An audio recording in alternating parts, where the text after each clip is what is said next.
Our last award is the 2015 Trial Lawyer of the Year Award, to be presented by Lucas Foust.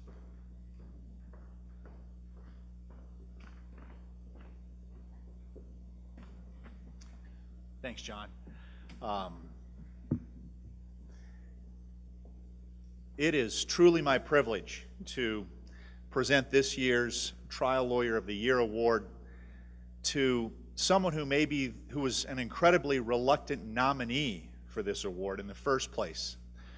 He is soft-spoken. He's not the type of person to toot his own horn about a great accomplishment, and it actually took a great deal of work and effort to convince him to allow me to nominate him for this award. But this year's recipient, I was fortunate enough to watch him pick a jury. And that's really a misnomer. The jury, when you do this correctly in the voir dire process, picks itself. What I watched this year's nominee do was build a coalition, a group of people. He gathered a group of people together who trusted him.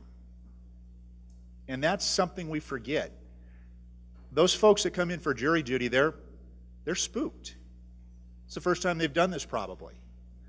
And they're looking for someone to lead them. I went to Stillwater County, of all places, to watch this year's recipient complete voir dire. Not a place liberals dare to go to, and definitely not a place known for its large verdicts. But one thing that we all have in common is we're members of a community. And whether you're Republicans or Democrats, you see yourself as members of a community. And Mike Eiselein was able to build not only a coalition, but gather a group of people in voir dire that became the conscience of that community. It was truly an awe-inspiring effort. And I felt as though when I found out what the verdict was, I'll allow Mike to talk about the case itself, but when I found out what the verdict was, I was absolutely amazed. He had a $1.2 million verdict in a conservative venue, mostly because these folks trusted him. And I was truly impressed. It truly is my pleasure to present this year's Trial Lawyer of the Year Award to someone whom I call my friend, Mike Eiselein.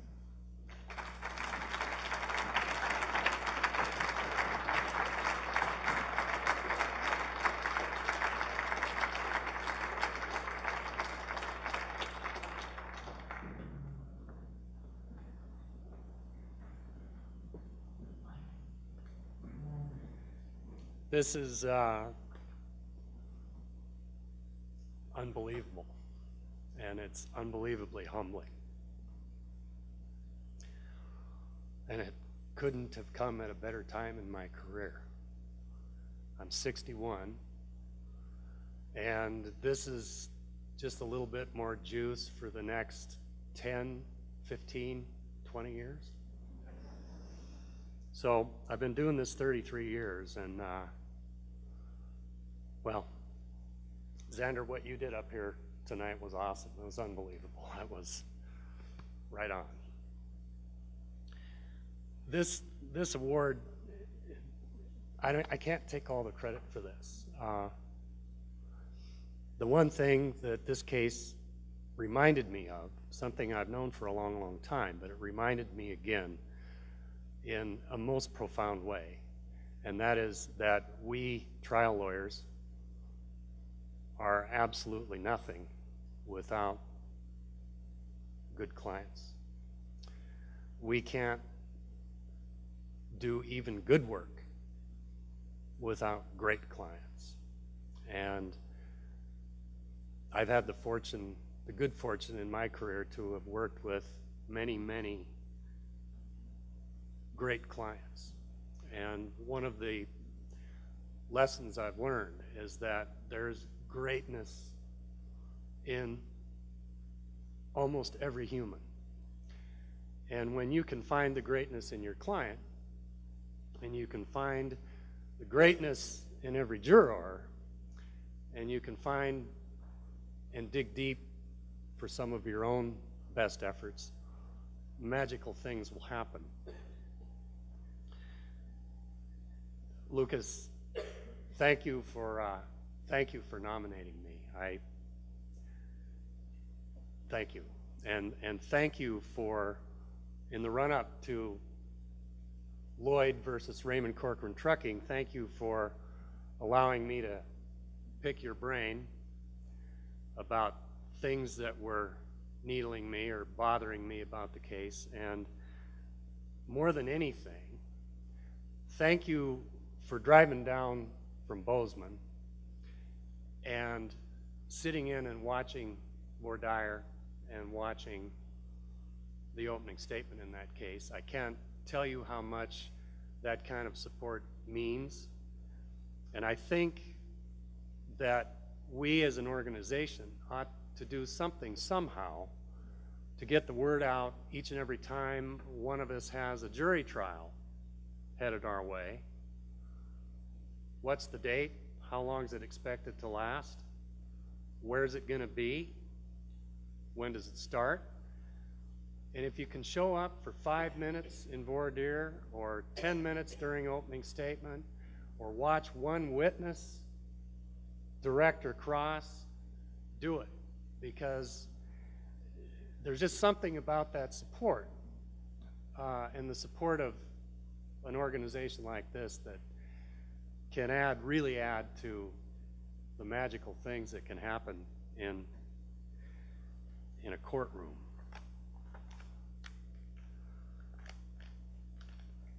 This award belongs as much as anyone to Elmer and Karen Lloyd, two of the greatest people that I've ever met. And to my co-counsel, Michelle Lee, who brought this case to me, and who, as it turns out, Michelle was one of 89 foster kids that over the course of 30 years had been invited into the home of Elmer and Karen Lloyd. And that's just one of the things that made Elmer and Karen Lloyd, or makes them, so special. Before I talk about the case, I need to digress a little bit on my own career. About 7 years ago, my partner and I, Larry Grubbs, tried 2 medical malpractice cases down in Wyoming, back to back.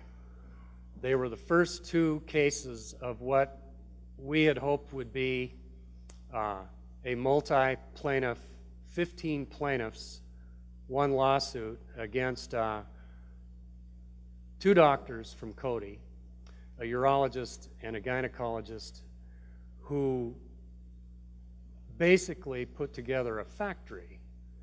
And if you were a female of childbearing years who'd had a number of children and went to them with the sorts of problems that women beyond their childbearing years can have, especially if they've had multiple children, they were implanting pubovaginal slings to treat various bladder problems, gynecological problems. The unfortunate thing about their little factory is that they were buying contaminated cadaver tissue to use for the slings. We settled with the tissue manufacturer and then embarked on this mission to find justice for these ladies and hopefully to run these 2 doctors out of town. And what happened is that the district judge took our multi-plaintiff case and turned it into 15 cases. And we started with the first case, which was the first sling, and then we went to the second sling. So we had no chance of showing the jury what these physicians knew about this contaminated tissue 6, 8, 10, 12 cases down the line. And you need to know, if you ever are inclined to practice in Wyoming, Dick Cheney's state, that they have one very simple rule of civil procedure in Wyoming. If you open the book, which is only about this thick, it says Rule 1, the plaintiff always loses. And so we tried this first case, and we lost it. And that was a dark day in my career and Larry's career, because we could foresee the expenses of that case multiplied 15 times headed our way. Nevertheless, we went and we tried the second case. And I remember one of the darkest moments in my career when the judge ruled that defense counsel was going to get to do something that he'd done in the first case. And that was to talk to the jury in voir dire about lawyer advertising in general. He knew, he well understood, that in talking to the jury about that subject, that those jurors would go look at the yellow pages, they would go to the internet, and they would find Larry's and my advertising, which was very tasteful, nothing over the top about it at all. But the whole tenor of his voir dire on that subject was, isn't it disgusting that they do that? The other thing that he did in closing argument in that second case is he got up and he said to the jury in closing, he said, informed consent. Informed consent is a legal theory that lives at the bottom of the barrel of legal theories. And these plaintiffs' lawyers, these trial lawyers know that. That was the second defense verdict. It came on the heels of the first one, and it was only about 2.5 months apart. It was a time in my life when I thought we'd invested our hearts, our souls, and a good chunk of our fortune in those cases. We ended up settling the rest of them. But I actually thought about quitting the practice of law. That was about 8 years ago, and I looked around and I knew of Xander Blewett. I knew of names. I knew there was a way to do this better. And so I embarked on a mission to find myself a mentor or a guru mentor. And I found a couple of them. And I've had the very great fortune for about the last 4.5 years to spend at least a couple hundred hours working with, associating on a case with, and being mentored by Don Keenan of Atlanta. Don Keenan, as in the reptile. I have attended all of his seminars, which are marathons unto themselves, but I've also been to his Seaside Beach House workshop, where 3 or 4 lawyers take their case and you spend 48 hours locked in, living with, eating and breathing each other's cases with Don Keenan. It's like a Marine boot camp run by Sergeant Socrates. And it is an amazing and mind-blowing way to learn about the practical application of what Tom Beers talked about today, the science of the mind, and what makes juries work. Why do they decide things the way that they do? And what can you, as a trial lawyer, do to have the best chance of getting them to see things your way? I told Don that I was to be the recipient of this award, and he sent me an email this afternoon that said, please remember the saying we have in the South, it's a sorry-ass dog that don't wag his own tail. Please don't hesitate to wag your own tail. So if you'll bear with me for maybe another 6 or 7 minutes, they might be lawyer-sized minutes, but if it'd be all right with you, I'd like to just wag my own tail just a little bit, if that'd be okay. Elmer Lloyd, 75-year-old Elmer Lloyd, retired 10 years ago or so from Walmart, got up one August morning, got in his Blazer, got his son, 40-something-year-old Doug, and they took a log chain and Elmer's Blazer, and they left Reed Point where they live, and they drove down I-90 about 4 miles and got off I-90 and went up into the hills where they had a friend who'd given them a disabled, inoperable VW pickup. And so Elmer and his son Doug hooked the log chain to the rear bumper of Elmer's Blazer, the other end of the log chain to the front of the VW pickup, which had been in this field for so long that the tires were sunk into the dirt. They put air in the tires. It had no battery. And they yanked it out of the dirt and drove out of the hills and stopped right at the ranch access before they got onto I-90 and said, all right, we're going to drive pretty slow because the tires aren't much good on the VW. Let's just keep it at about 25 miles an hour. So they got back on I-90 westbound to make the 4 miles between the Holden Ranch access and Reed Point, and set out with Doug steering the VW and Elmer driving the Blazer. And they got about exactly halfway home, about 5 minutes into their trip home. And at milepost marker 395, they were rear-ended by an 80,000-pound fully loaded tractor trailer going between 60 and 65 miles an hour. The truck was driven by Robert Arbuckle, and he weighed 375 pounds, and yes, we did. We called him Fatty. And it was owned by Raymond Corcoran Trucking of Billings, an outfit that had about 80 trucks. Arbuckle said, I didn't see him until it was too late. All I had time to do was stand on the brakes.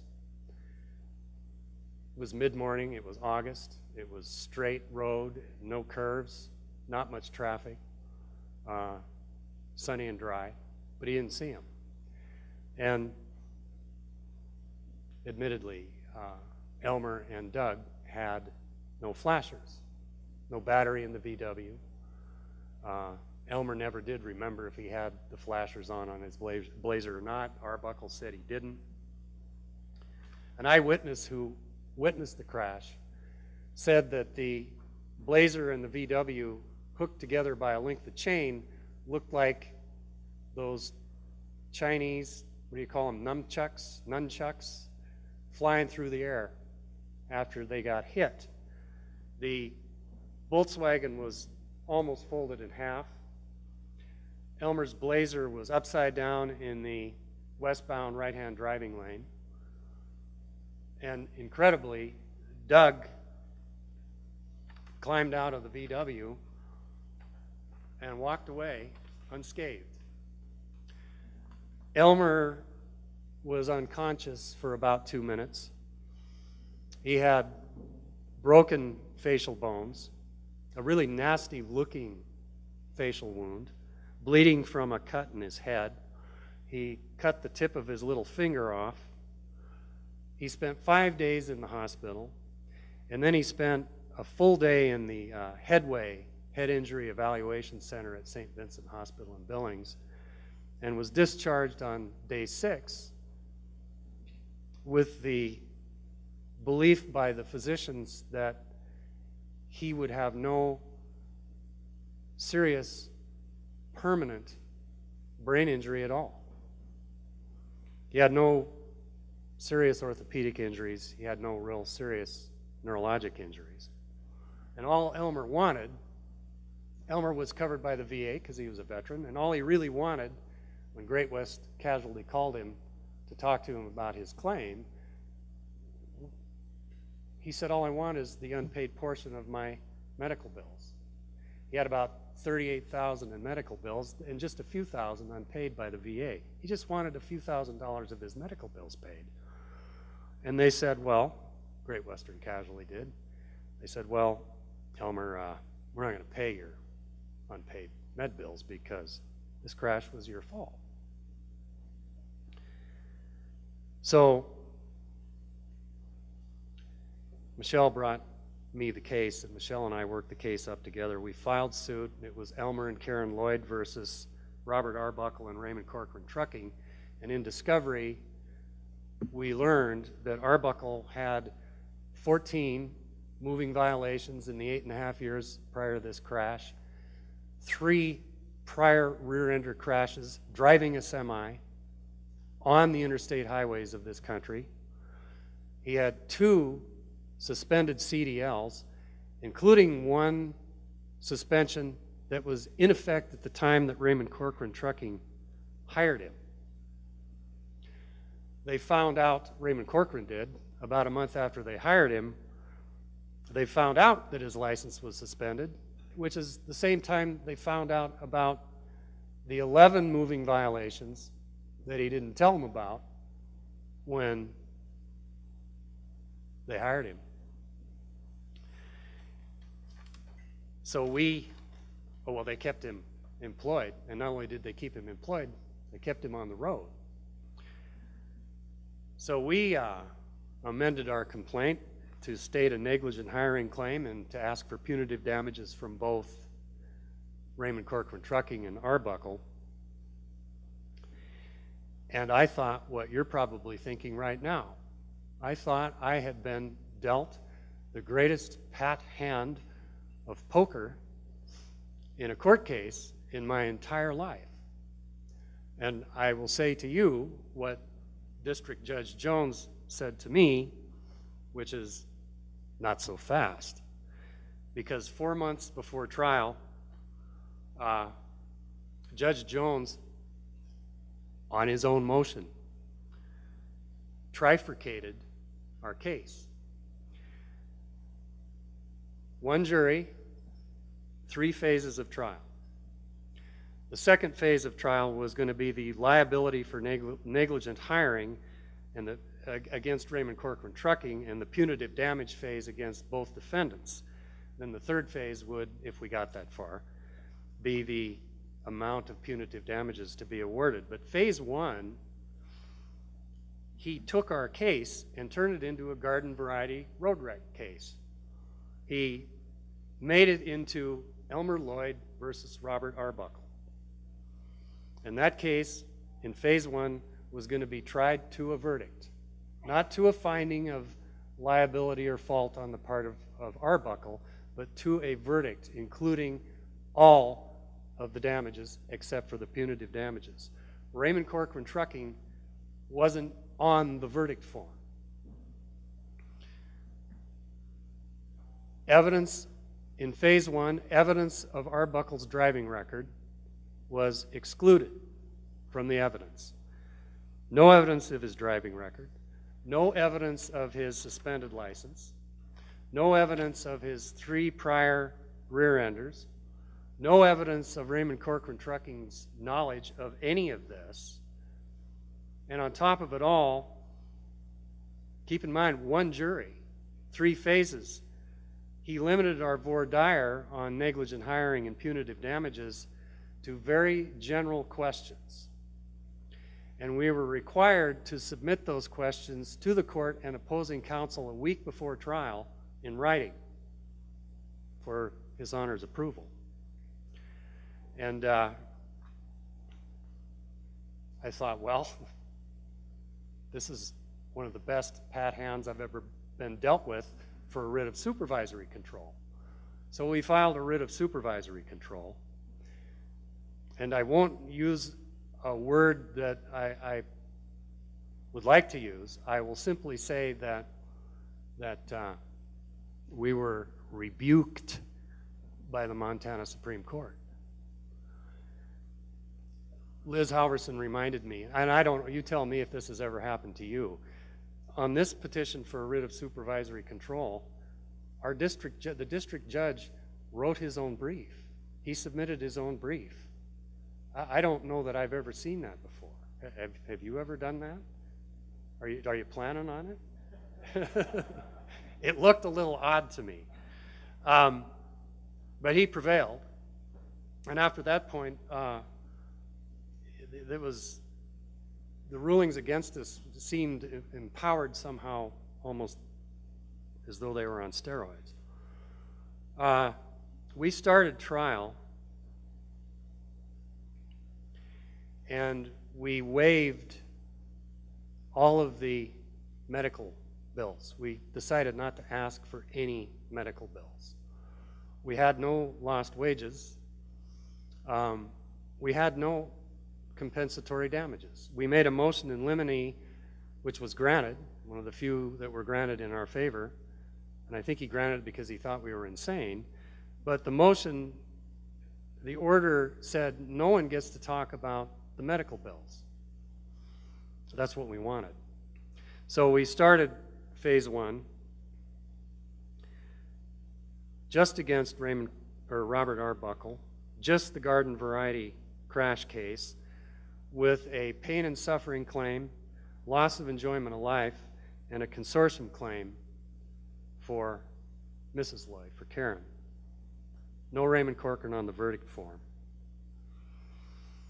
In addition to waiving the medical bills, the other thing we did that was interesting, and it's one of the things that I learned from Don Keenan, we didn't bring Elmer to the courtroom. We left him home. And we asked defense counsel if that was okay, and he said, I don't care. We asked Judge Jones if that was okay, and he said, well, if it's okay with him, it's okay with me. But we did something more than that. In voir dire, I asked the jury for their permission to do that. And we explained to them that there will be people coming to this courtroom who are going to talk, people who know and love Elmer, who are going to talk about how Elmer is different, about how he has lost his zest for life, his sense of humor, his patience, and how, as they might imagine, it could be difficult for Elmer to sit there and listen to that, and to hear people talking about him, and to hear his lawyer describing these very things. Elmer wasn't there during voir dire. We asked every one of the members of the jury if that was okay with them, and I told them, every one of them, that if it was okay with all but one, we would have Elmer in the courtroom just as soon as we could get him out of the hills above Reed Point and down here. And every single one of the panel of jurors, potential jurors, said, please, please, you don't need to bring him here on our account. We promised them that he would come and make a cameo appearance, in effect, when he came to tell his story. The other thing that we did, and I could make this a longer story, I won't, but we did something, again, something I learned from Don Keenan. We figured out a way to ask the jury in voir dire to tell us how much our case was worth. And we were able to do that in a way that was absolutely immune from objection. And it was, I didn't know that it would work. Don said, it'll work. You do it right, it'll work. And it was a thing of stunning beauty, because they told us what the case was worth. The other thing that we did, and this is something that I can't emphasize the importance of this enough, we did a dozen focus groups, Saturday focus groups, all day long, 8 to 10 people at a time. We would test an issue or two, or at most 3, each of those Saturdays. And we'd thrash them out and work on them with focus groups. And one of the things that we did, one of the most important things we did, is we used these focus groups to help us find the beating heart of the liability case, and to, more importantly, help us frame the perfect question for voir dire to put to the assembled jurors. And the question that the focus group helped us put together was this: on a scale of 1 to 10, how important is it to you that truckers behind you on the highway driving 80,000-pound semis at 65 miles per hour pay attention to the road and the traffic ahead of them? Well, let me put that question to you, and let me ask you this way. Raise your hand if your number is less than 10.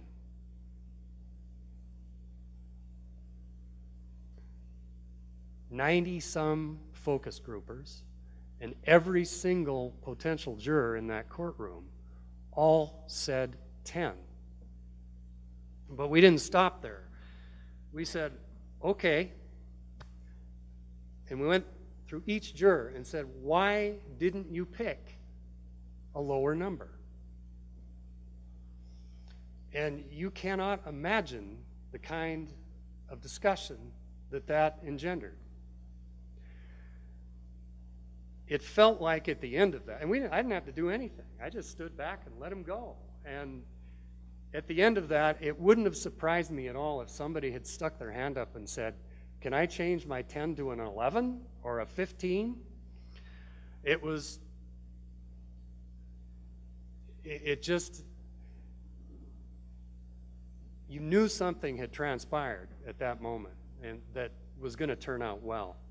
We talked to the jurors about the 7th Amendment to the United States Constitution, the right to trial by jury in civil cases, which, by the way, is a discussion, a topic of discussion that is particularly fruitful with conservative jurors. And I'll add as an aside that conservative jurors are some of your absolute best jurors that you can find. They believe in enforcing the rules that we got, not in making more of them. And that is so perfect for us in these kinds of cases. We talked to the jury about, why do we have jury trials? Ask people, why do you think we have jury trials? Why don't we have professional jurors like they do, say, in France? Why do we have trials in the communities where the events of the case took place? Why do we do that? Why do you think, ladies and gentlemen, that we have this trial here? And we talked to them about their willingness to exercise a power in this case that is far more awesome than any power that any lawyer has in the courtroom, that's far more awesome than the power that the judge has, and that is really, trial by jury is the most perfect, purest form of democracy that there is. Did you understand that? Do you understand that, ladies and gentlemen? And they all do, especially when you've pointed that out to them and let them reveal that truth to themselves. You ask them, after telling them about their power, we ask them, do you think that verdicts can change behavior of drivers, of corporations? Do you think that public jury verdicts can make things safer in the community? And when you ask those questions in the context of the awesome power that you've shown them what you have, what do you think they think? So we started trial, and we had we were left really with two weapons that weren't taken from us by the judge's rulings, which I don't think I'll go into at this point. We had two of Elmer and Karen's friends come and testify. One of the witnesses, a combat disabled Vietnam veteran who held Elmer Lloyd just in a very revered place because of the kind of guy that Elmer is. Judge Jones told me after the trial that this witness, Rod, was bar none the best witness he'd ever seen in any jury trial, civil or criminal, the entire time he'd been on the bench. Rod, another friend, Elmer's wife, Elmer and Karen's daughter, came and testified. We had the testimony of a neuropsychologist who would not say that Elmer had post-traumatic stress disorder, wouldn't make that diagnosis, but would say that he had some of the symptoms of PTSD. And she turned out to be a fantastic witness. We never asked the jury for a dollar amount. We embedded a number in voir dire, did it one time, never said you should give X dollars. The only thing I said to the jury in closing argument was that your verdict must be fair.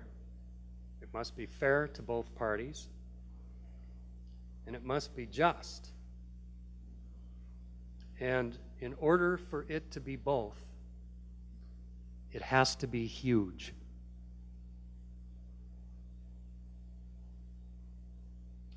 And they went out to deliberate at about 4:30 on the fourth day of trial. They were out 3 hours, and they came back. They found Arbuckle 75% at fault. They found Elmer 25% at fault. They awarded Elmer $1 million, pain and suffering, loss of established course of life. They awarded Karen $200,000 for loss of comfort, care, companionship, society of Elmer. And when they were done with their verdict, Judge Jones turned to them and told them that they had to start another phase of trial tomorrow morning, something they hadn't been told. So they filed out of the courtroom, and I turned around to look at the defendants. The truck driver was in tears. The owner of the trucking company had evaporated. He disappeared. And Clay Leffler, the Great West Casualty Insurance Adjuster, was standing at the back of the courtroom with no blood in his face. He was as white as a sheet, and he had like a 100-yard, 100-mile stare, just looking. You couldn't tell what he was looking at. I left counsel table, and I walked back, and I said, Clay, I focus grouped this case 12 times, and every one of those focus groups told me that something like this was going to happen. And I said, but what you need to know is what they also told me is that tomorrow when we start the punitive damage phase of this trial, this is when the lid comes off. Do you want to talk? And so we had the case settled, signed, sealed, and delivered. We didn't have the check, but we had the case settled for the full amount of the verdict, $1.2 million, with no reduction for comparative negligence by 10:30 that night. And Judge Jones was able to call the jurors and tell them they didn't need to come in. And it was, that was the most awesome experience I've ever had in my career. The last thing I want to talk to you about is something that, well, I'll start something tonight that I'll probably have to finish later. There's 4 reasons we lose cases. Tort reform. A psychological principle called defensive attribution. Jurors that you can refer to, that Keenan refers to as shit happens jurors. These are a kind of juror that no matter how much information you give them, they will always tell you that there's not enough information, they don't have enough. Those people will never, ever, ever give you a plaintiff's verdict.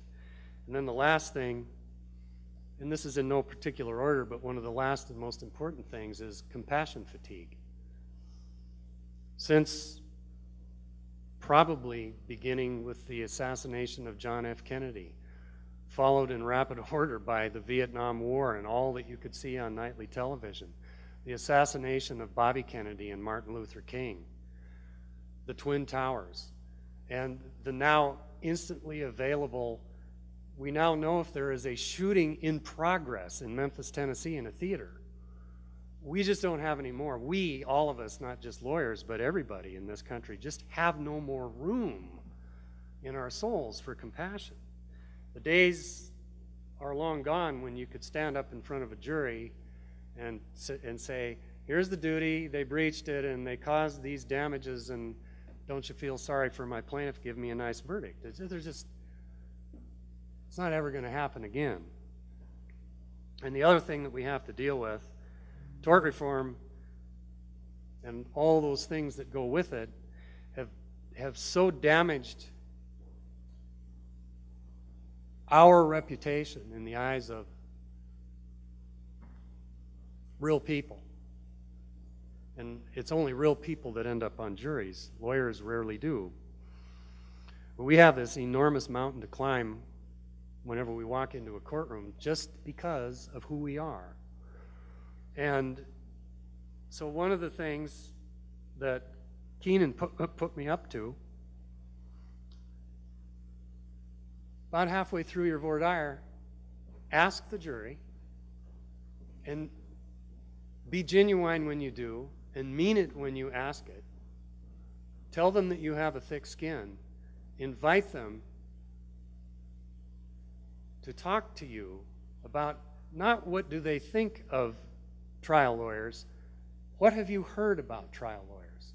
It's much easier for people to talk, well, rather than saying, this is what I think of you, it's, this is what I've heard about you. And when you do that, you can step back and they will unload on you every single time with glee. And one of the very first things you'll hear is the McDonald's hot coffee case. And you just take it. You stand there and take it. You don't argue with them. You thank them for every barb and arrow and sling and boulder that they throw at your head. And so at the end of voir dire,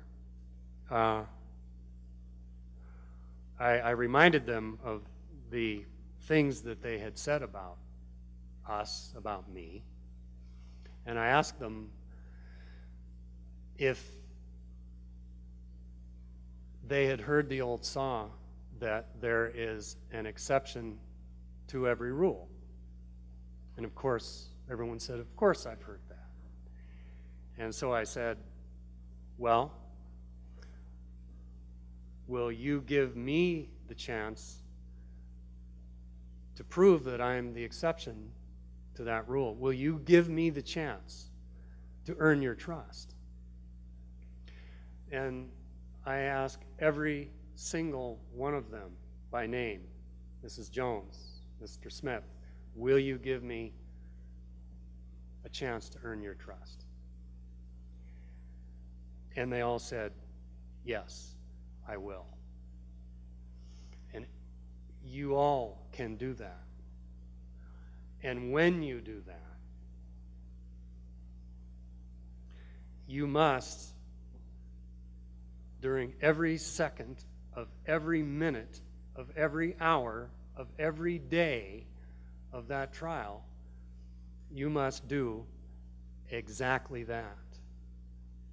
You let them down once, one time, and you're done for.